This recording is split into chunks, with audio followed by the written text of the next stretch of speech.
It's now 7 p.m., Tuesday, February 19th, 2019.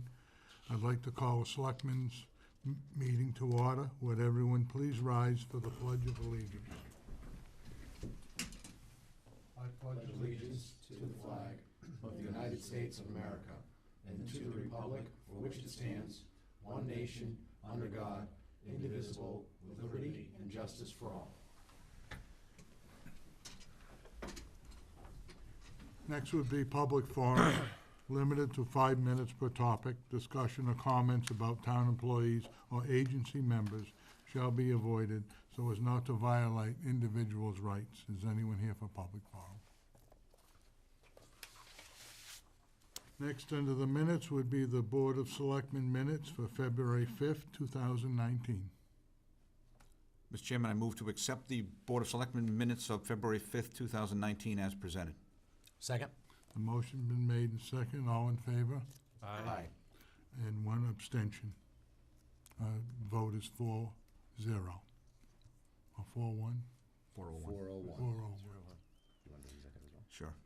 And the next would be the executive session minutes from February 5th, 2019. Mr. Chairman, I move to accept the executive session minutes from February 5th, 2019 as presented. Second. Motion's been made and second, and all in favor? Aye. Again, it's 4-0, 4-1-0. 4-0-1. Next under the agenda would be acquisition of 6+ acres by DCR. Jim? Thank you, Mr. Chairman. The state of Massachusetts, DCR, has contacted us. They are interested in acquiring 6 acres of land, which is landlocked by additional state-owned land.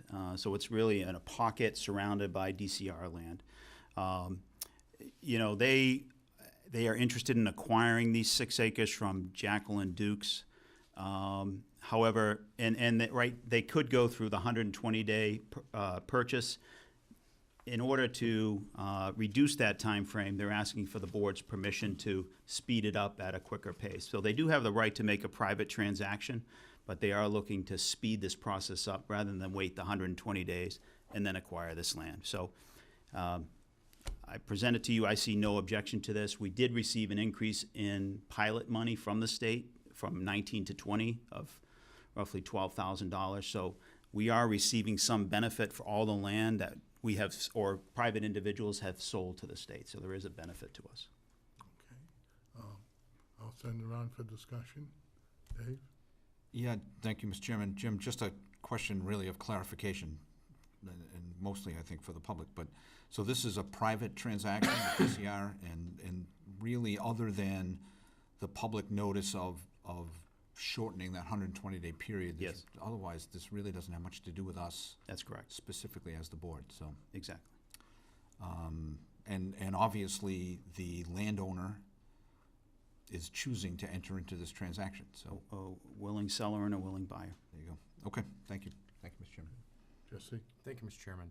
I am familiar with the area where this land is. I can tell by the map. But is the state have any plans in terms of once they add this parcel, which, as you said, is completely surrounded by other state-owned parcels, of doing anything with it other No. than just preserving it? That is my understanding. There's no intended development of this land. It's only protection of forestry land. Perfect. So it's a benefit to us, and if we're Right. getting additional pilot monies, then I think it's something we should be in favor of. So, Exactly. Thank you. thank you, Jim. Thank you, Mr. Chairman. Wendy? I have nothing on this item, Mr. Chairman. Okay. Jonathan? Thank you, Mr. Chairman. Nope, this makes sense. I think I support it. And the only thing I would ask you, between what roads, for a description for the people that are listening to us, where would this be? Well, the roads are Whitens Road and Putnam Hill Road in that corner. Where Pucky Huddle's on the opposite side of the corner. It's really deep into the woods, though. You would never see it from those roadways. Just so people know, so they know it's not adjacent to Purgatory or something. No. It's down this area. No, it's in the middle of the forest. That's great. Okay. And I have nothing more to say in it. And I believe we have a motion. Yep. Jonathan? Mr. Chairman, make a motion to approve the request by Department of Conservation and Recreation to acquire 6 ± acres of land in Sutton map number 49, parcel number 78, owned by Jacqueline Dukes. I'll second that. A motion made in second, all in favor? Aye. Motion passes 5-0. Thank you.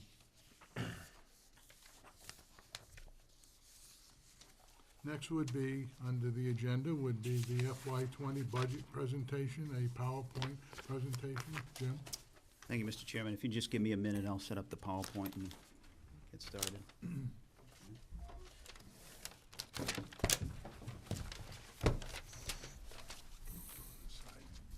on over. Come on down.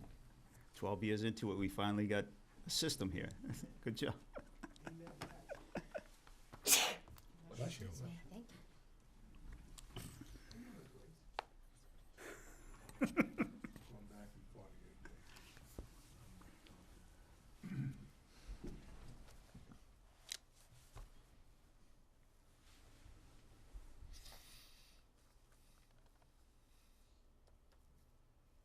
Hopefully you haven't jinxed yourself. I don't think so. All right. Are you able to show the PowerPoint on that?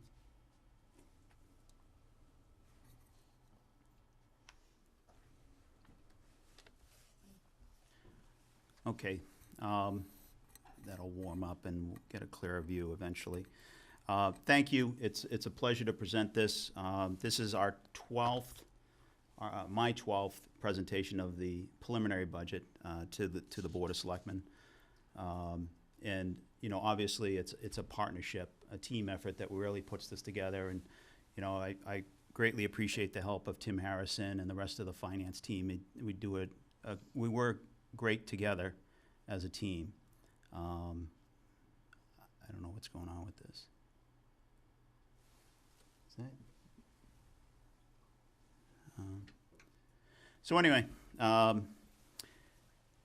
preliminary budget is $33,198,445. It's a little different from the budget message, but then this is a work in progress. The difference is the Chapter 70 money that I'm going to give to the school departments to start their budget. So I've included $26,520.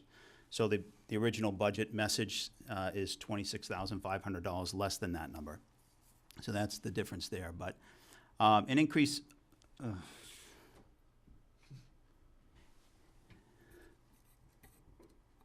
know what's going on here.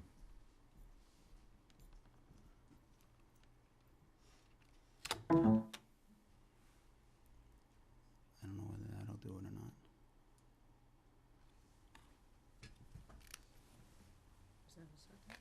Yeah, it's fine with me. Yeah.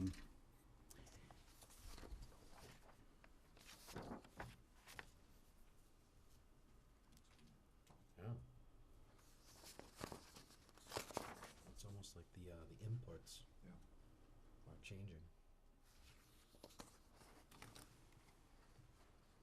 I don't know.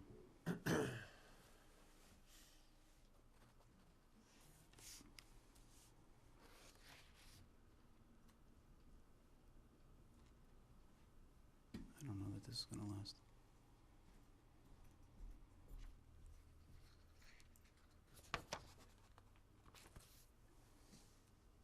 So we can try to, yeah.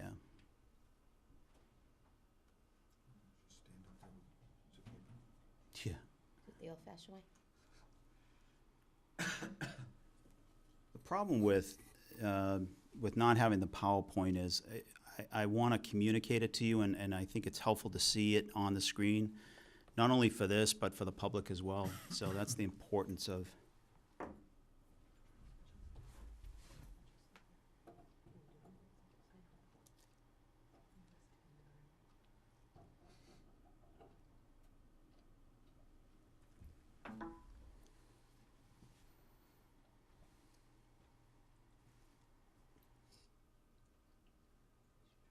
This one off and try to just go with this one.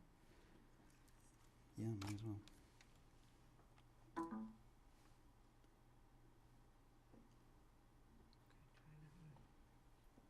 Yeah. Let me just give it a minute, because I don't know that's going to stay there.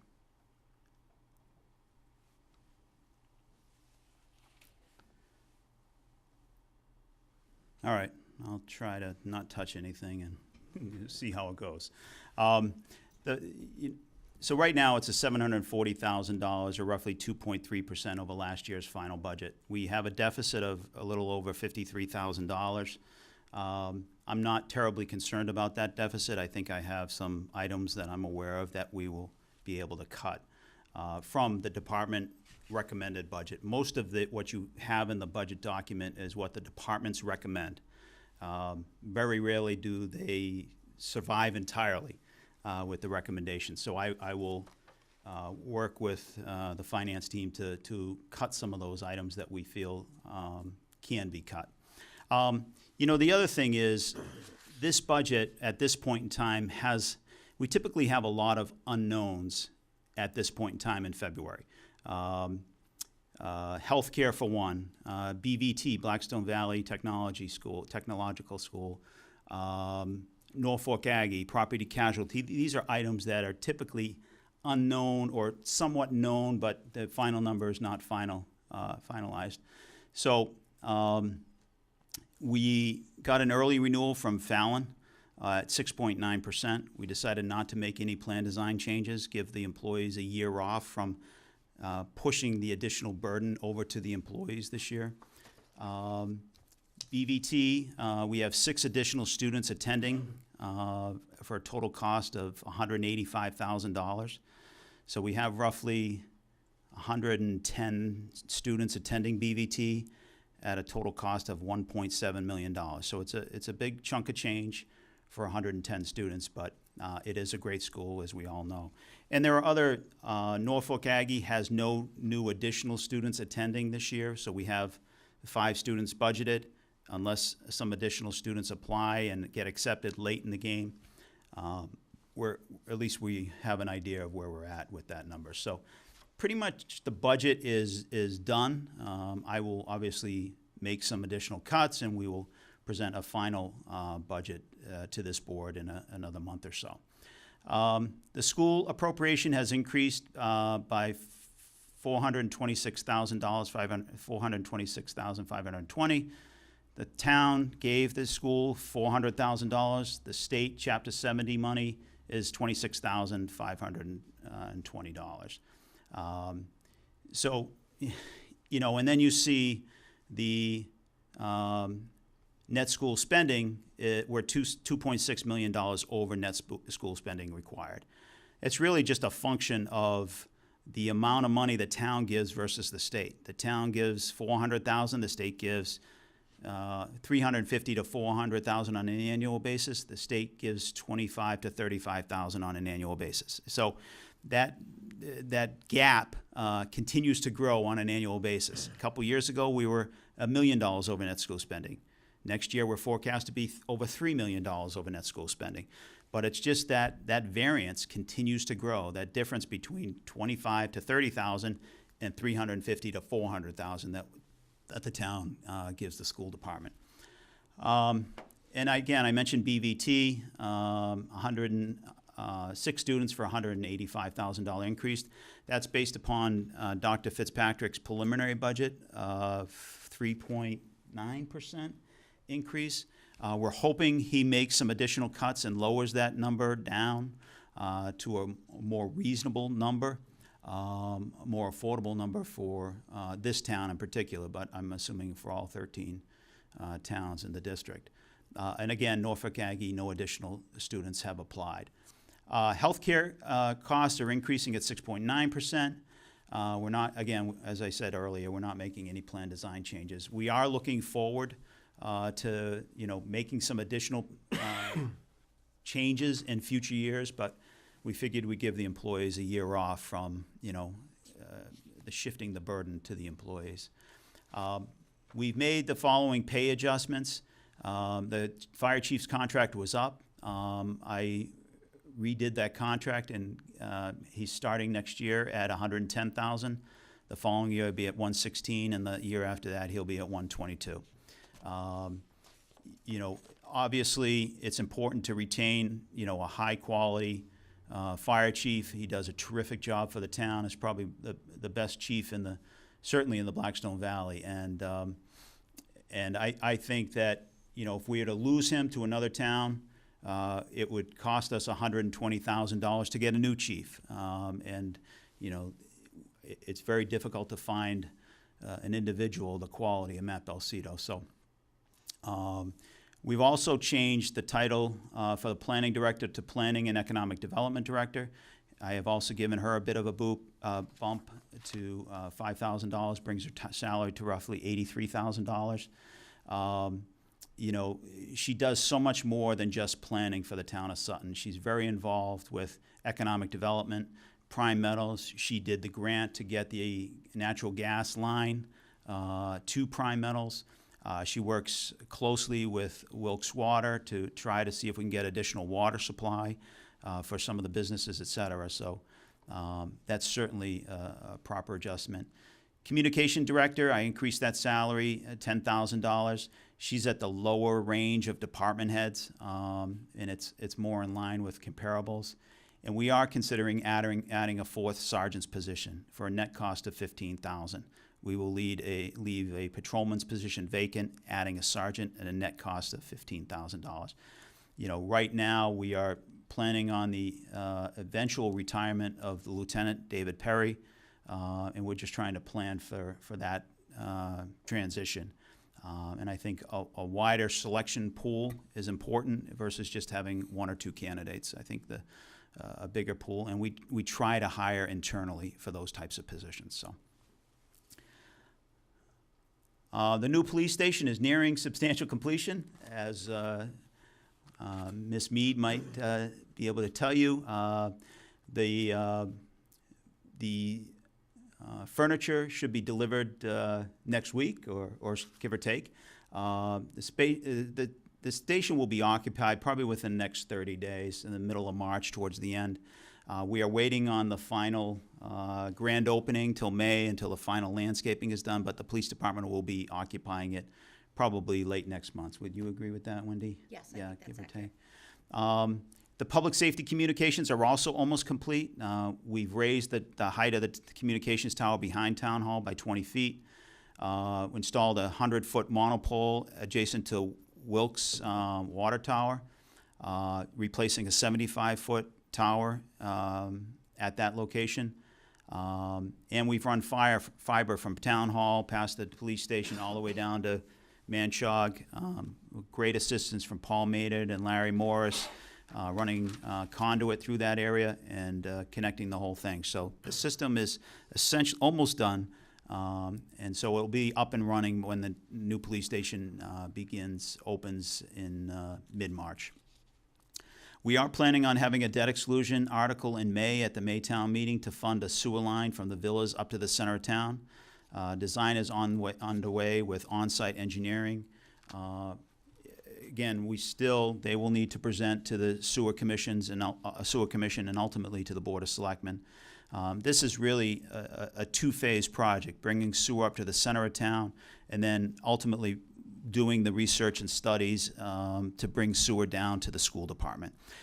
Taking them off a deteriorating wastewater treatment plant that has significant issues. We've had to invest significant amounts of money in capital to repair and replace some of that equipment, but it's nearing end of life, and a significant investment will need to be made in that wastewater treatment plant if we don't get sewer down there. So it is a long-term planning process, but this is phase one of a two-phase project. The departmental changes, $240,000 is going up. Employee benefits increase $207,000. Debt is going down $240,000.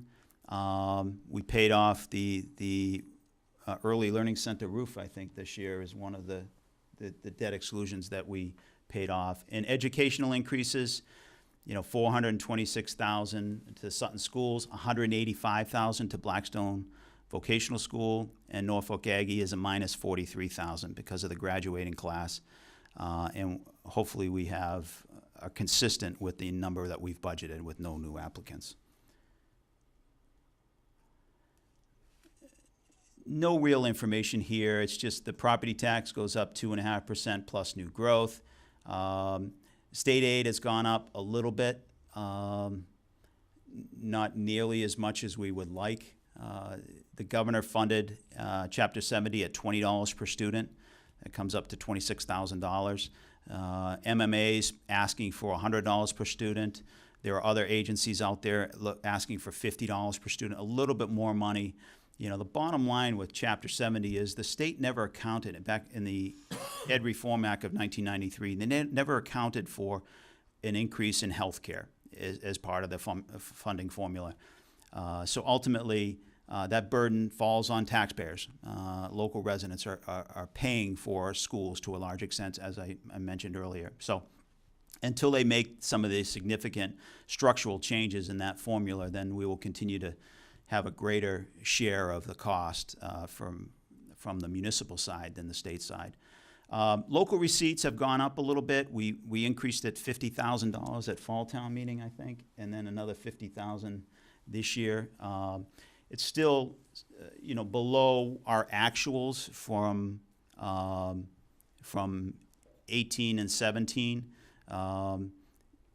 However, we tend to be conservative in this. We have bumped it $100,000 to get more money, and ultimately we'll get less free cash as a result of that potentially. But it is, a conservative look at how we can use local receipts to get additional money, but still remain conservative, well under the actuals of the past few years.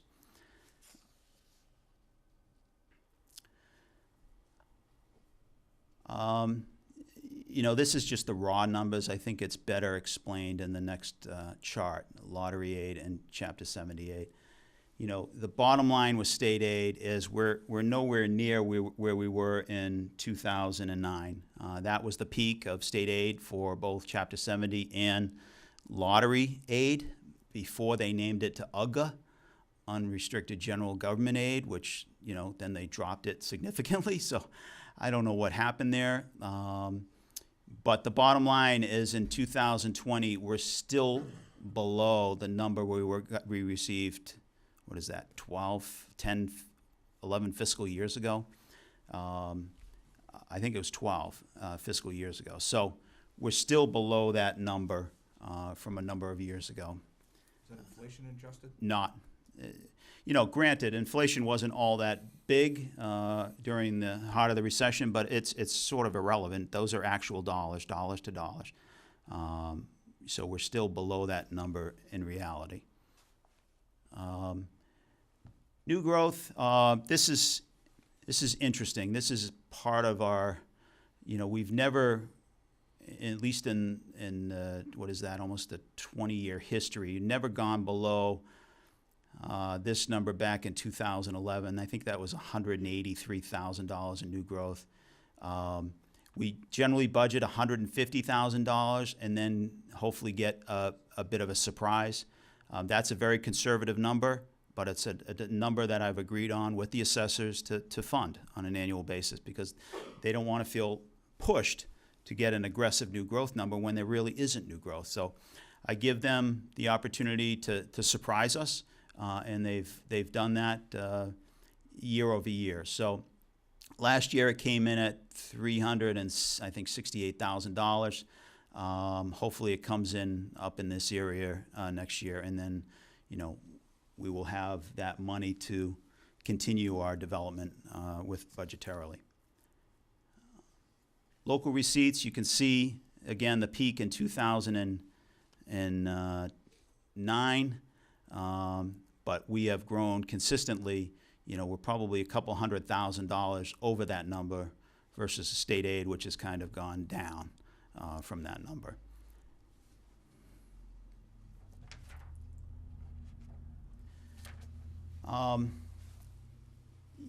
This is the key to the whole presentation. Revenues must at least equal expenses, if not exceed expenses. We need additional growth, new growth, or lower costs, and that's really our challenge. These are typical expenses, not necessarily what we have this year, but healthcare is generally about $200,000.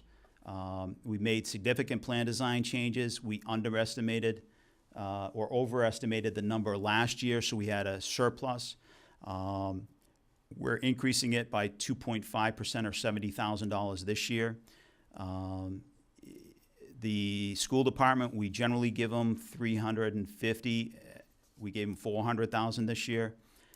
Pension has gone up 117,000 this year. BVT. So these are just variables, but the bottom line is we get 650,000 new growth, and yet we have, maybe $800,000, $900,000 in costs. So these numbers don't equal out. The bottom line is our 5-year projection shows that we're okay for the next year or two. But 3 or 4 years down the line, we've got a little cliff developing, and we really need to get the word out. We're going to talk about it in department head meetings. We need to let people know we need to really focus on new growth and discussing with the department heads how we can lower costs of services here in town. So it's really our challenge, but the reality is we've got time. It's sunny right now. There are some clouds on the horizon, but we're in pretty good shape right at the moment. This year and next year, and probably in 2022.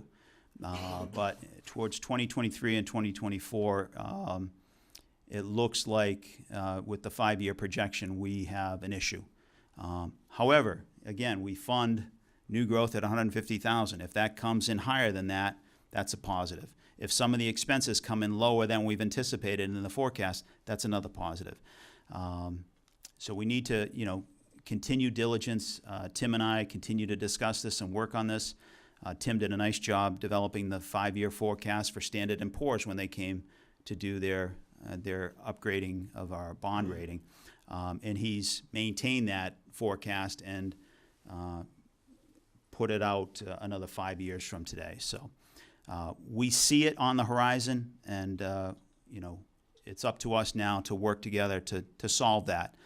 So we don't face a major structural issue a few years down the line.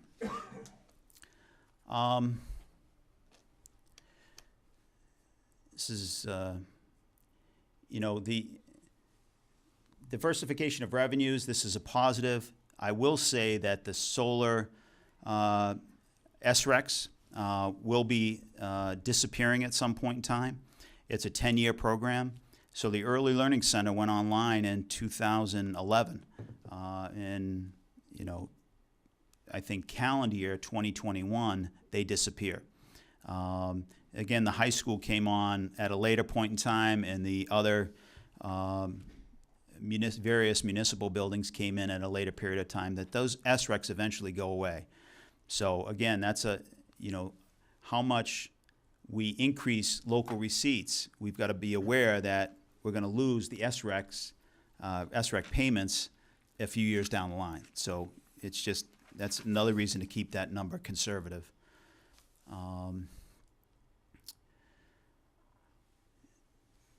Let me see what we can say about these numbers. Education, we've talked about that. Public safety, that number will come down a little bit, but some of that is the increase in salary and the fire chief. Health and Human Services, that will also come down. So the final budget will reflect different numbers. Those are just general numbers at this point in time.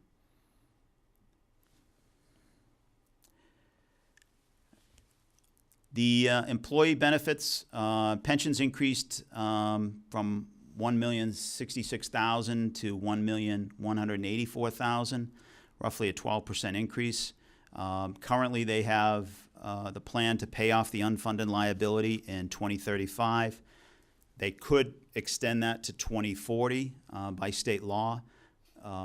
My guess is they will eventually have to do that, unless they get a significant rate of return through the stock market. I see no way that they're going to make the 2035. They may surprise me, but I will probably be long gone from this job or this career at that point in time. you know, I hope that they are able to do it, but it is a little aggressive in my mind. But obviously, it costs every municipality that's a member of Worcester Regional a significant amount of their budget. You know, $117,000 goes a long way in the budget, and that's all going towards past costs through the pension system. Property casualty insurance, that's the one unknown that we have in this budget. You know, assuming there's no additional students at Blackstone, at Norfolk Agricultural School, et cetera, that we don't have a final number on that. But we've budgeted conservatively on that, and I think the number will be able to cover that expense. We budgeted $452,000 for that account. Healthcare increase, you know, we're close to $3 million in health insurance costs. That's a pretty large number on a $33 million budget. This year, with all the plan design changes and HSA and opt-outs, we've had a surplus. We've assumed a 2.5% increase, or $70,000 in health insurance costs. You know, we need a little bit of a buffer. We have no idea at open enrollment how many people are going to sign up for health care, how many people are going to opt out of health care, which is a savings to the town. So it's a fungible number, but you know, I think the amount of money we budgeted should be more than enough to cover our health insurance costs pending anything out of the ordinary. We switched to Fallon 2 years ago, adopted some deductibles. Our opt-out numbers have increased from 19 to 28. That's a significant increase. You know, for a family plan, that's roughly $10,000 a year. So you can see that 28 translates into some real money. And it's allowed us to keep our health care cost down from the number that it could be. The school department is, again, receiving $426,000 in additional revenue. Their capital plan is $521,000. We funded pretty much all of their capital requests this year.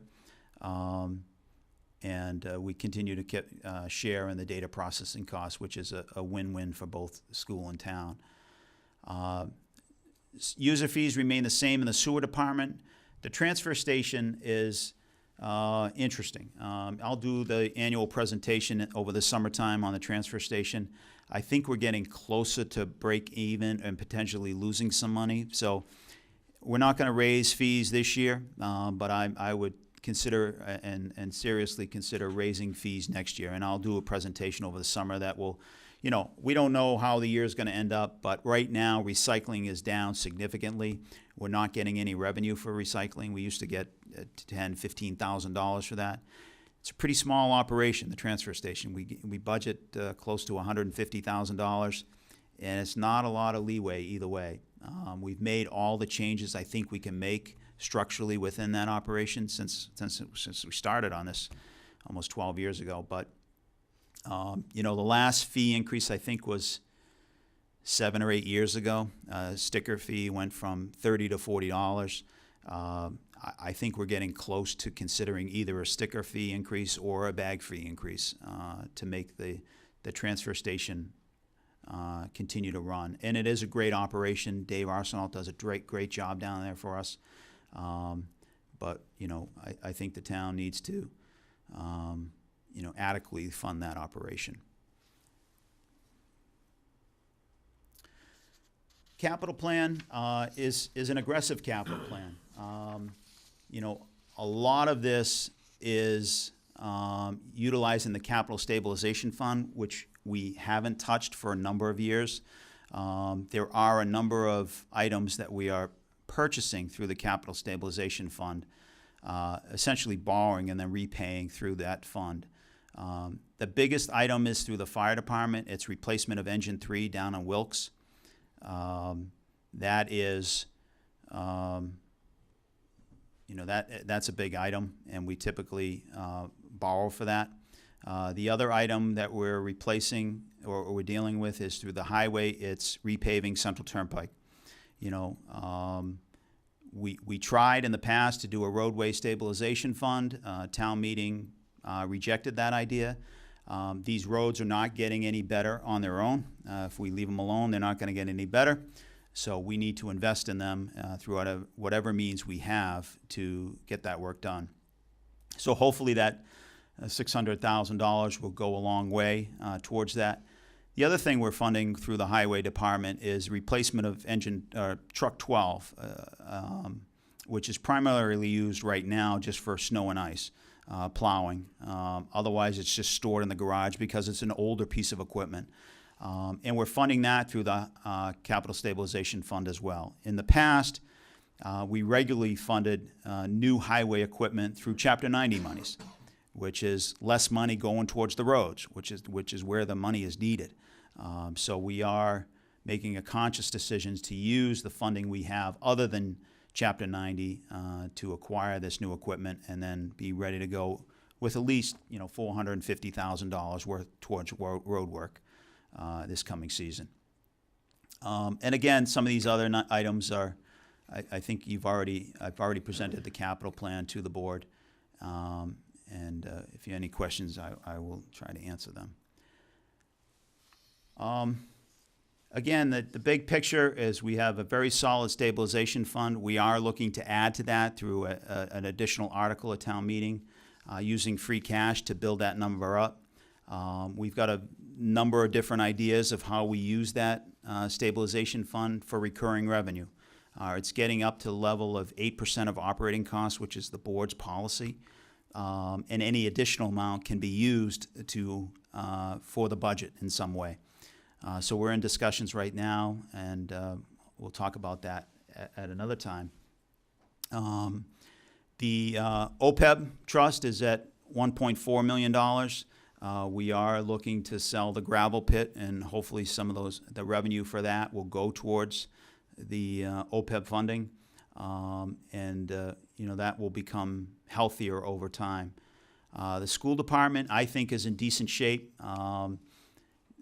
They are looking to add a few new positions this year. Their class sizes right now in the elementary school are 21 to 25.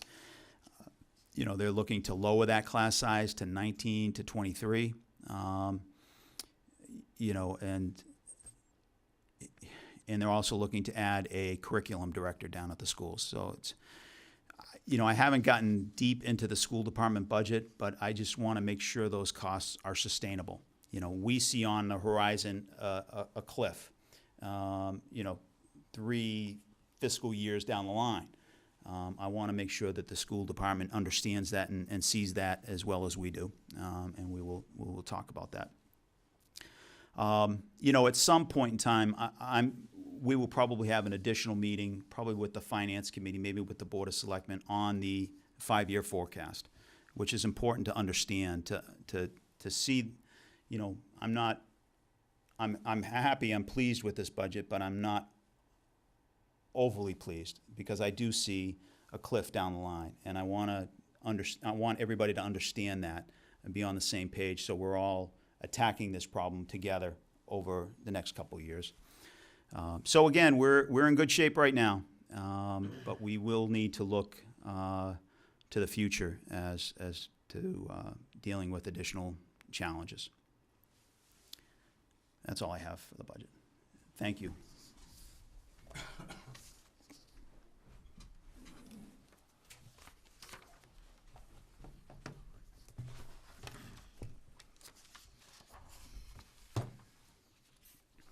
I'd like to open it up to the board. Dave?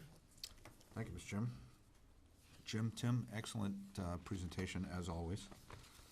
I mean that. There's a lot packed into this. So the public knows, we just get the budget books tonight. We haven't really had a chance to go through them yet. And yet that's a really, I think, information-packed presentation that you make. So it makes it very understandable. I hope it's good for the public. So really, I have a couple of questions, but mostly maybe a couple of things to highlight.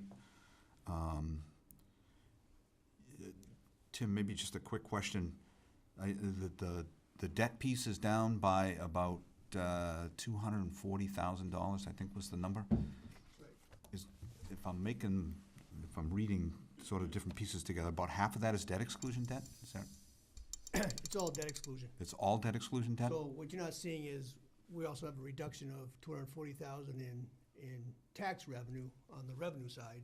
Okay, yeah, I was trying to match That those up. particular but- slide is, its purpose was to explain the change in expenses. Yeah, okay, So without that piece in there, you get a wash on revenue and expense. yeah, It would show that the expenses are more than what they really are going up. Yeah. Because the debt exclusion is going down. okay.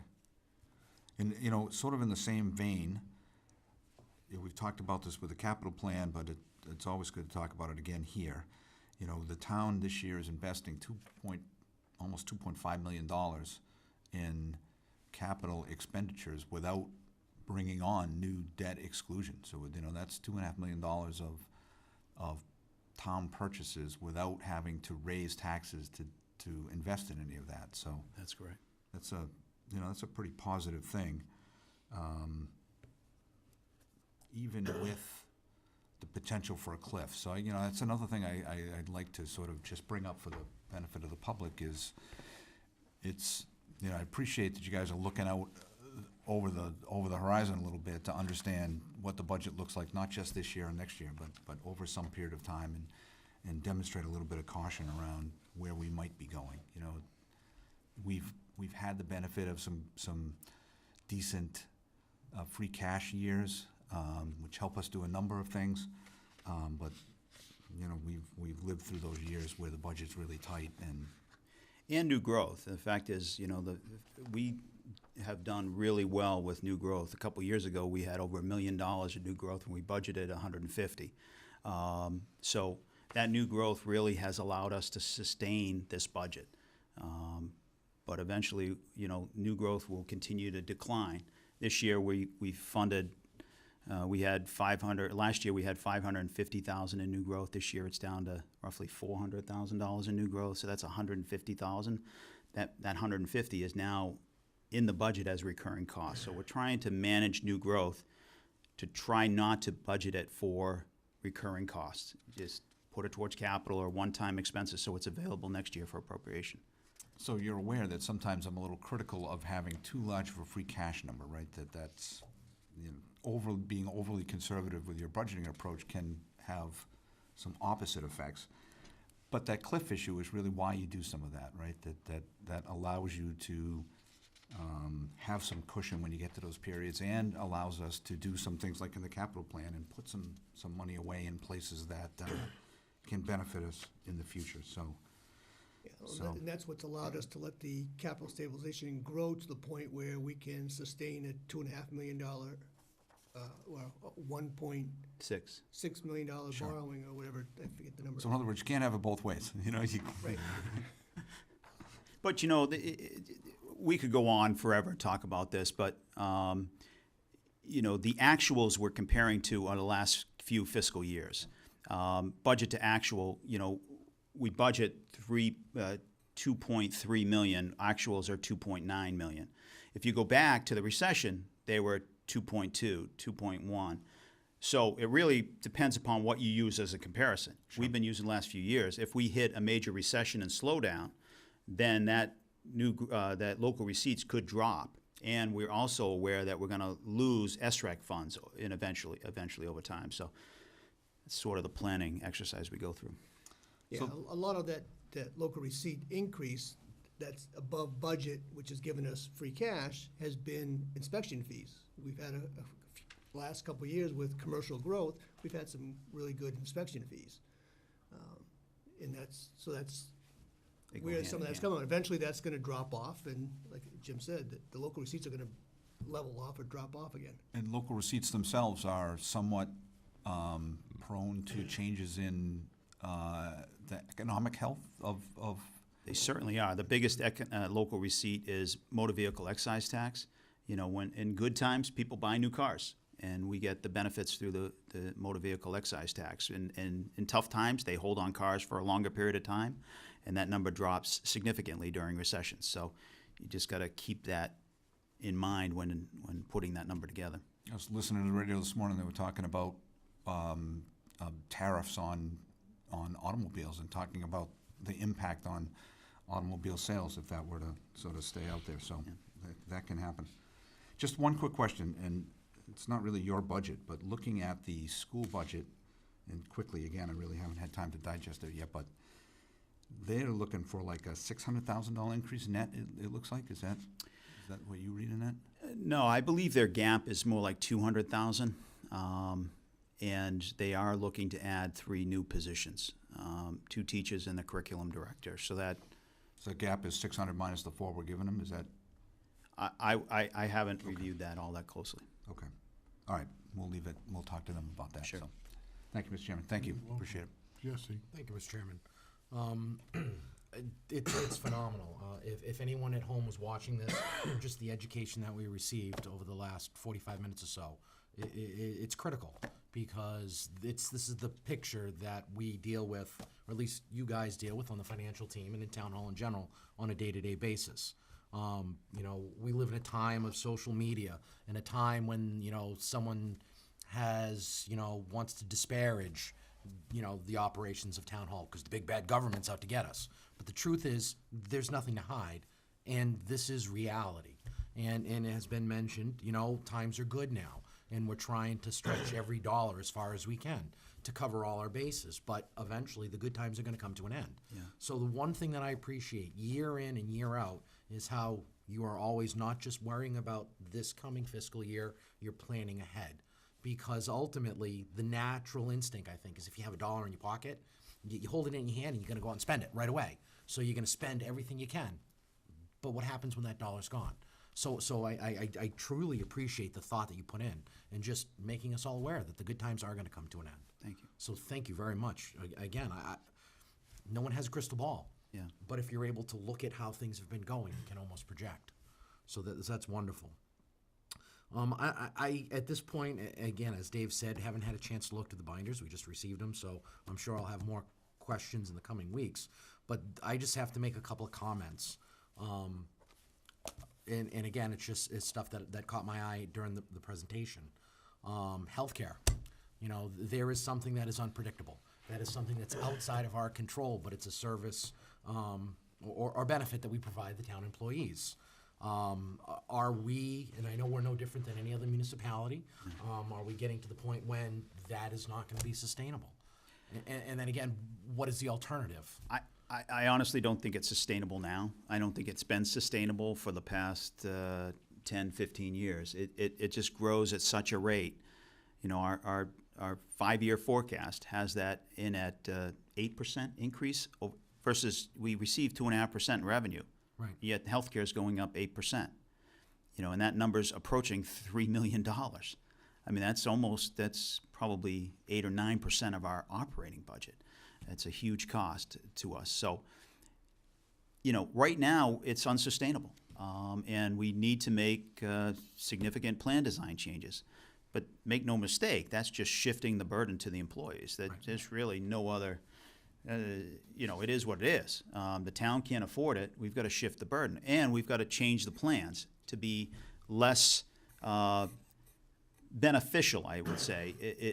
You know, going to HSAs, going to high deductibles, going to deductibles even for the affordable plans. We're at that point where we've got to make these decisions. And I really hope that all of the employees appreciate the fact that you're not going to do any plan design changes this year. Because I know it's been, 4 or 5 years in a row? Yeah, it's been a long that time. you've always had to tweak and tinker and all the rest. So, you know, hopefully, you know, we can always hope next year will be a little easier. But the reality is, as you said, it's not good, that's for sure. Yeah. School costs as well. You know, the fact that we as a community always contribute well over what is required by the state. But the fact that that number is continuing to grow at a time when the school population is diminishing. You know, if I was just a viewer at home, I would be troubled by that. Why, if we have less students, is costs going up?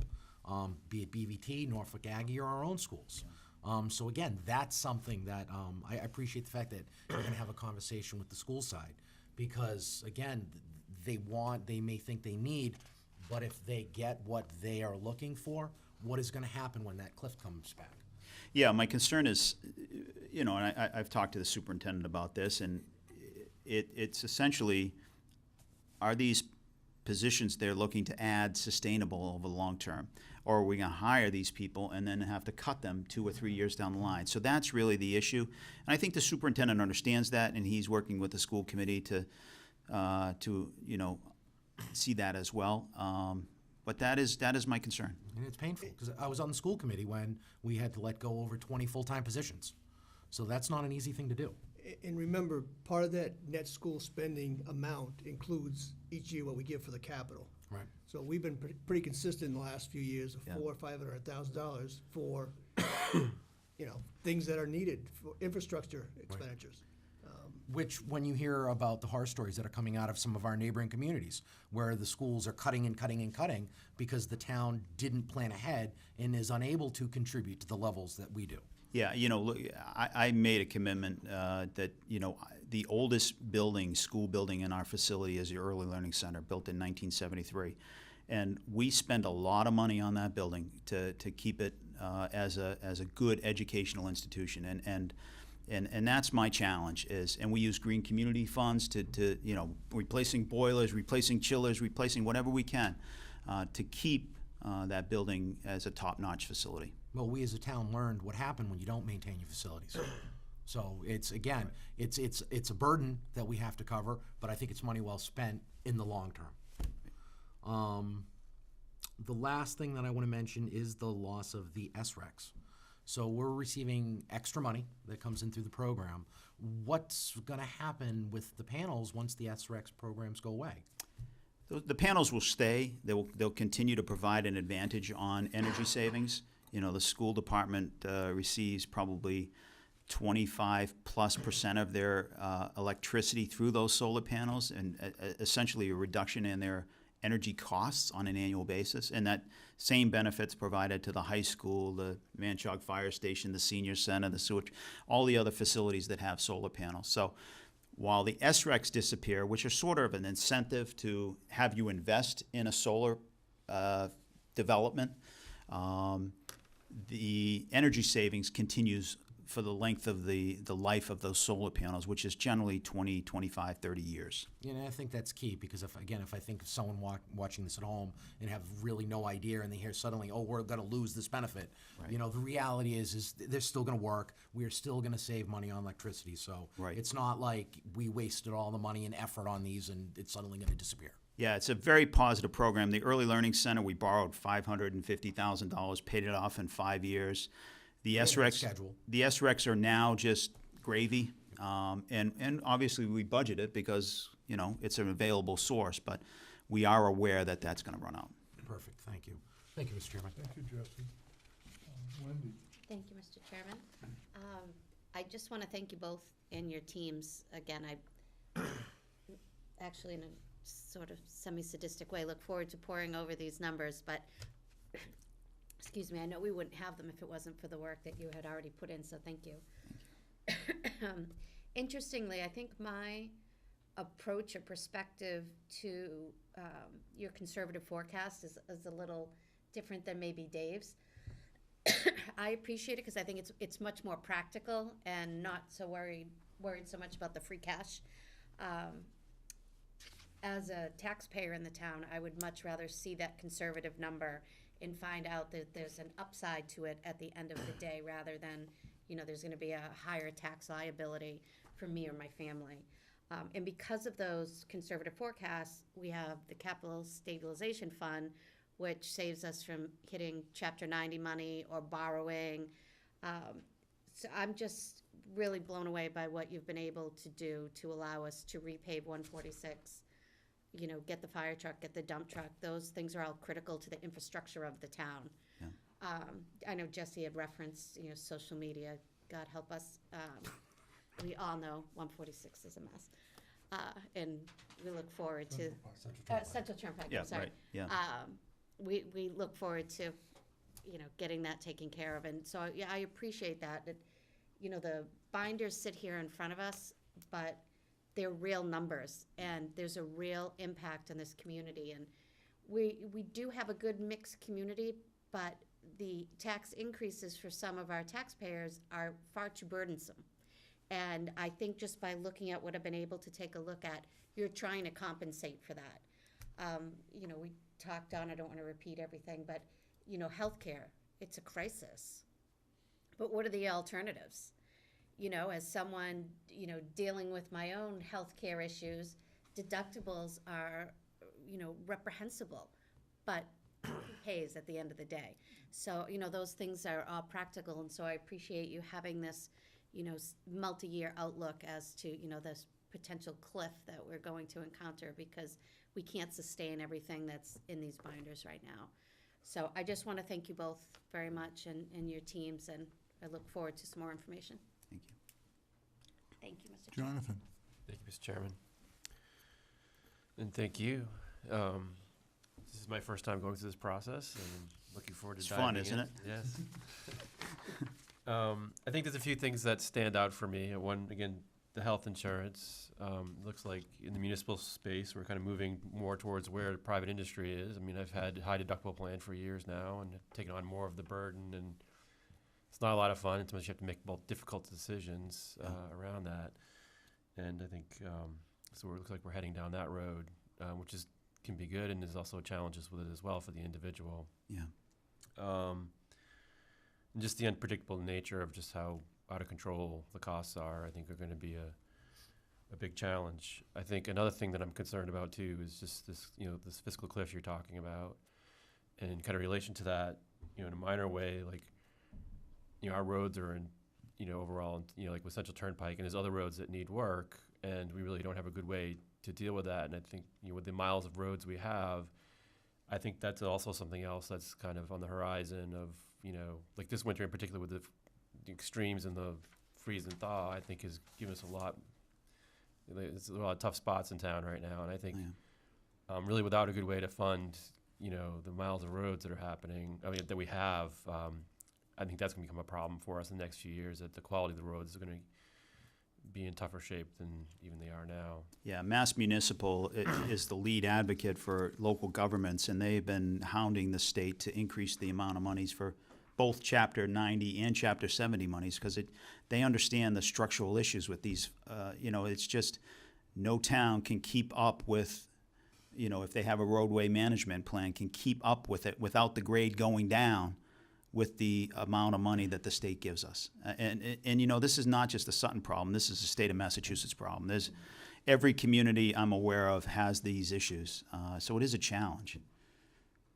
Yeah, so it's just something that I'm paying attention to, because I think with that, you know, at the last town meeting, the Warren article getting shot down, I don't think people really understood it, and I think it's going to put us in a more difficult position as we move forward. So we've got to think about how to solve for that. Yeah. The other thing that I just did not know, like, how many students did you say from Sutton go to Valley Tech? 110. I think it's 110 or 111.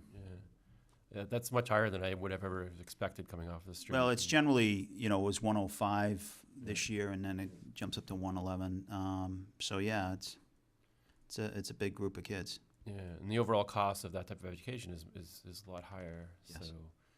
So that's a factor for us as well that I don't think people can appreciate. Like, I think you said it was like how much? 1 point something million? 1.7, which breaks out to roughly $16,000 per student. Yeah. You know, Sutton schools, I think is more like $10,000 per student. Norfolk Aggie is $24,000 per student. So it's, you know, it's a gradual. It sort of depends upon the specialty of that particular school. Yeah. Sutton School is college preparatory school. BVT obviously is a vocational school. They have a lot of different needs, and Norfolk Aggie is a continuation of specialty school. Yeah. So I just found that interesting, because I think a lot of people don't realize how much that costs and the amount of kids that actually go there. So Yeah. that's all I have for right now, Mr. Chairman. Thank you. Jim, I do have a couple of points, and one, we haven't had a lot of time to look into both of the budgets, but on the school budget, it's rewarding now at this time compared to several years ago not to have pink slips. But what I'm really fearful of is if they put on 3 positions now, I would hate to see pink slips have to go out in a couple of years. So that's a choice that I think the superintendent and people really have to educate and make that choice. And because I would hate to have to cut some of that. I mean, we've been so proud in this town not to have to do a lot of that. And the other thing is, it's been mentioned a little bit here, but health insurance, our advisory board, the burden of the cost is really on the employees and the retirees, and it's over $10,000 for a family plan, and it's getting to be an awful lot. But we all know that. But what I do appreciate, and I mean this from the bottom of my heart, is that you, Jim, when you do this whole budget, you take a lot of consideration. You put a lot into this, and it's not just numbers that you're throwing out. It's a lot of consideration, and because you're a family man, you want to live in this town, and you want to make it compatible, and you do see all of that. It's more than just a job. So I thank you and Tim.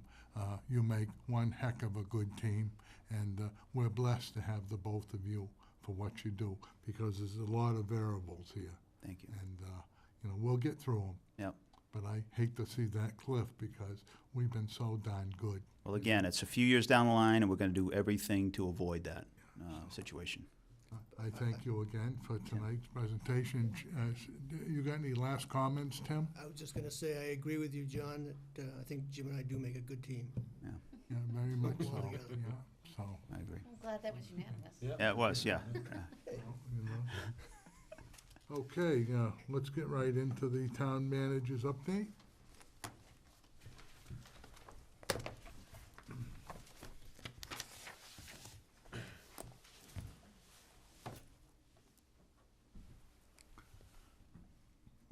Too many devices here. Bye, Pat. Jim, thank you very much. Take care, thank you. Hey, Pat.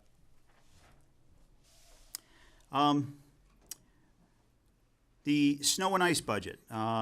We've actually had a pretty good year. We are coming to the point of the $200,000 budget. I haven't run a munis report on purpose today.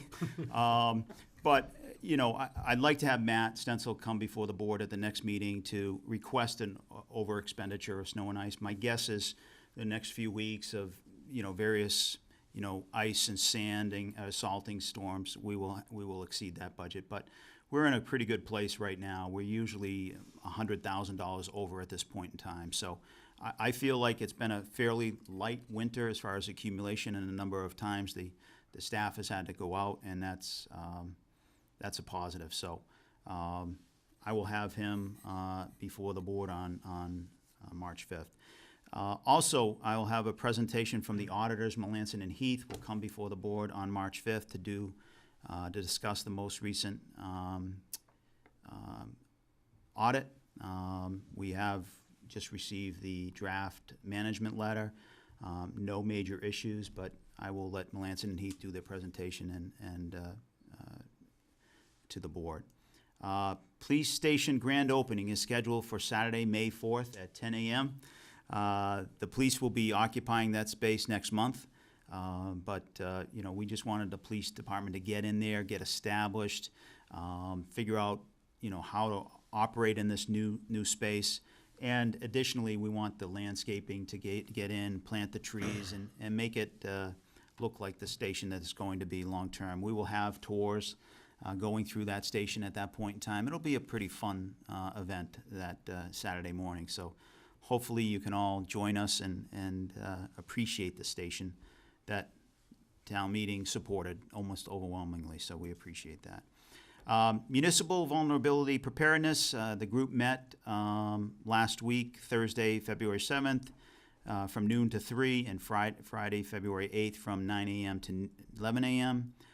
Doreen did a great job organizing this event. She just was truly professional, and the fact is, holding it off-site at Blackstone National Golf Course was terrific. Great thanks to the owners of Blackstone National for everything they did. They gave us, a beautiful luncheon and a nice breakfast. And Michael Gordon and Matt, what is Matt's last name? I don't recall Matt's name. He's the golf. Pro over there. He's the general manager now. Yeah. Stevens, Matt Stevens. Matt Stevens. They did a terrific job, and I wrote a thank you letter to them, appreciating it on behalf of the Board of Selectmen. So hopefully it was just a great overall event, and hopefully we got a lot out of that. So that's all I have for updates, Mr. Chairman. Okay. Dave? Thank you, Mr. Chairman. Jim, as always, thank you for the update. Sure. Just a couple of quick comments. It's interesting with the snow and ice budget, because obviously we've had so little snow this year, and yet you see the budget growing to $200,000. And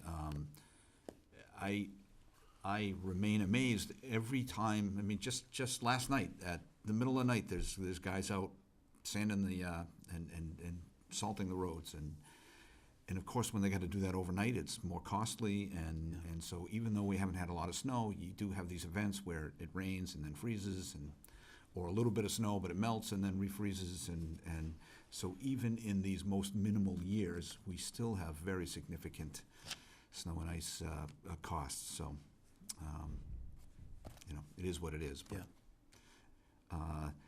we talked briefly just before the meeting. Having Melanson and Heath come in to give their audit report, I think, is perhaps not the most exciting thing, but I think really good display of public transparency around our finances. So I always look forward to having them here. I presume others will want to say more about the police station grand opening. All I'd like to say is it's an open house and open to the public, and I think I hope people take the opportunity to come see it. It's really an impressive building, and it's the town's building, so get a chance to come see it. You mentioned how good those MVP meetings were, and with Dorian in charge, I guess I'm not surprised. I do appreciate the letter you wrote to Blackstone in appreciation for all that they gave us. I think that's a good thing.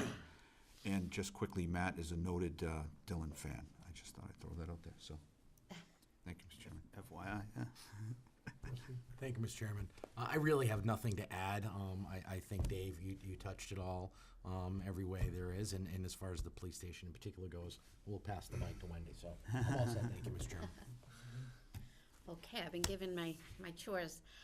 With regard to the police station, I'm really happy that we're doing the grand opening in May for a couple of reasons.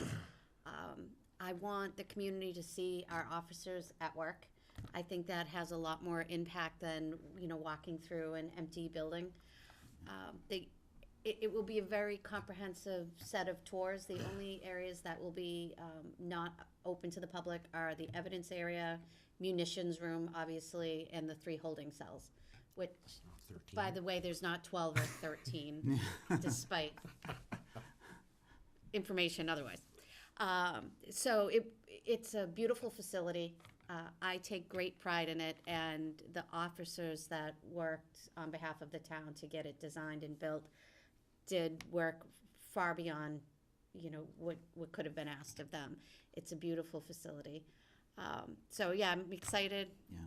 Very excited for that, and I think with the grass in and the trees, it will be much more comprehensive. So I encourage the community to come. I'm actually working right now with the senior center to arrange a van load of seniors to come on their own private tour. I think that they've earned it. Yeah. So thank you to everyone for your support for this station. That's all I have, Mr. Chair. Thank you. Well, can I ask one question? Yes, of So if course. somebody really wants to see the holding cells, I suppose there is a way, but Well, it Maybe- depends if they're occupied.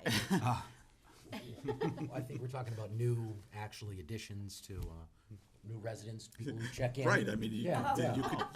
There is a way. Yeah. There's a way, But That's the way. Where there's a will, I there's don't a know if way. I'd recommend it. Yeah. Thank you. Yeah, I mean, just as a side note, I assume if the holding cells are empty at that time, they could be available for public viewing, but let's hope that that's the case. Yes, right, thank you. Thank you. Jonathan? Thank you, Mr. Chairman. About the budget with the snow and ice, obviously that's a very big variable cost every year. We all deal with that personally. You get your driveway plowed, depend, it's just an extra cost, or some years it's lighter. Yeah. It is, as you mentioned earlier, I think, the fact we're coming up to $200,000 budget, I wouldn't have expected that with the light winter we have, but I also do think of many nights hearing the Sanders go by when Yeah. we've had a melting that day, and it's gotten Yeah. pretty icy, so. As far as the police grand opening, one of the suggestions I'd like to make is maybe we do like some sort of a virtual tour of where they came from, so people can appreciate what the building was that they are in now. So that, I don't know how we could present that in some Yeah, way. the transition from mold and broken Yeah. old equipment I think to that'd be important for people to modern is see. pretty significant. I think that'd be good for people to kind of understand the situation that's there now. Yeah, I appreciate that suggestion. Yeah. We give that to Pam, maybe, see what she can do. She would run with it. She's Yes. so talented. So, yeah, and also as far as the MVP, municipal vulnerability preparedness, I think it's important work, and I'm glad that it went really well, and I'm really interested to see the output of what comes from that. Yeah. That's all I have for now. Jim, thank you very much for your update. And I know that the highway budget is getting up around 200,000, and we haven't had a heck of a lot of snow. But every time you send the trucks out, today the new wave is to salt and with calcium, and that's expensive. Yeah. And it's on, we get 110 miles of roads, and they all have to get done quite a bit for public safety and everything else. And you can see that in the morning when you come to work and when the buses are out. We haven't been caught in a lot of things that they've really tried hard to compensate for a lot of that. And I think they've done one heck of a job, Yeah. Can I just ask a follow-up question to one of your comments? The 110 miles of road, is that public rights of way only, not private? That's correct. We're not responsible for private roads. We addressed this, when I first started in 2000, fall of 2007, when we came up with there are some private roads that we do supply some services to, but there are some conditions. There need to be 4 year-round homes. There need to be a safe turnaround area. It can't be over a bridge that's not weight rated. There are a number of conditions, but it's the general what we do. Okay, thank you. And that's not taking into effect the 20 miles of state road, 146 and stuff, so that's added En to route, it, yeah. And as far as the police station, I think it's great. And Wendy, may I ask a personal invitation? Make sure that Harriet Van Dyke is one of the elders that's on that bus. Absolutely. Because at that site, she was a waitress at the Blue Jay. So it would be Oh, nice to have her there, Yeah, interesting perspective for sure. So How thank would you know that, John? Pardon me? How would you know that? Well, I worked there myself. Quite a time, so, anyway, that's all I have on that. On announcements, we'll combine them, announcements, Selectmen Roundtable, and correspondence. I'm all set, Mr. Chairman, thank you. Mr. Chairman, I have two. First, I have the food pantry list that I actually had a couple of helpers go and fetch from me. They get to visit Diane and Tim down at the senior center. And the list is a little lengthy compared to most lists. They are currently in need of cream of soups with a specific request of cream of celery. They're looking for tuna helper, hamburger helper, canned chili, canned spam, canned chicken, flour for baking, pie crusts, Pop-Tarts for snacks, Manwich for condiments. They need drinks, in particular juice boxes. Big bottles of juice are good, but juice boxes are always more convenient. Pudding cups, tissues, shampoo, men's and women's razors, cleaning sponges, and just cleaning supplies in general. Second, I would, if possible, Mr. Chairman, I'd like to put a request in for a return visit for the veterans agent. It's been some years since he's come before us, and at some point in the near future, if he could come back and just kind of, again, address the board and the community in terms of the services that he provided, I think that would be a good, nice update. if that's all right with you. Oh, I think that's fine, and Jim, we can look at that maybe in March or sometime. and- I'll schedule it. Yeah. Perfect, thank you, Mr. Chairman, thank you, Jim. Wendy, I have nothing this evening, Mr. Chair, thank you. Jonathan, I have nothing either. and nothing, and I want to go for an adjournment. I'd like to make a motion to adjourn. And I'll happily second that. All in favor? Aye. Motion passes.